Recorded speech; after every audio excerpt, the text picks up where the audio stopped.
പഞ്ചായത്തിലെ 8ാം വാർഡിൽ നിന്ന് വൻപിച്ച ഭൂരിപക്ഷത്തോടെ വിജയിച്ച പ്രഭാകരൻ സമീപകാലത്ത് കായൽ നികത്താനുള്ള പഞ്ചായത്തിന്റെ നീക്കത്തിനെതിരെ കഴുത്തറ്റ മണ്ണിലിറങ്ങി നിന്ന് നിരാഹാര സമരം നടത്തി വിജയിപ്പിച്ചിരുന്നു. കണ്ടില്ലേ, ആന പിണ്ടിയിരുന്നത് കണ്ടിട്ട് മുയല് മുക്കിയതിന്റെ ഫല.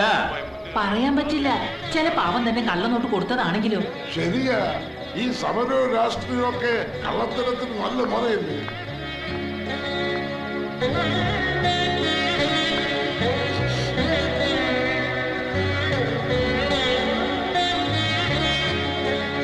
പ്രഭേട്ടനെ അവരാൻ ചതിച്ചത് രഞ്ജനി, എനിക്കറിയാം. അത് കോടതിക്കും ബോധ്യാവും, ഉറപ്പ്. ഇത് വെച്ചേക്ക്. കുറച്ച് സ്വർണ്ണ നിന്റെ പ്രഭേട്ടം വിചാരിച്ച പോലെ ആയില്ലെങ്കിലും അത്ര മോശമാവാൻ പാടില്ല നാളത്തെ നിന്റെ കല്യാണം. വേണ്ട,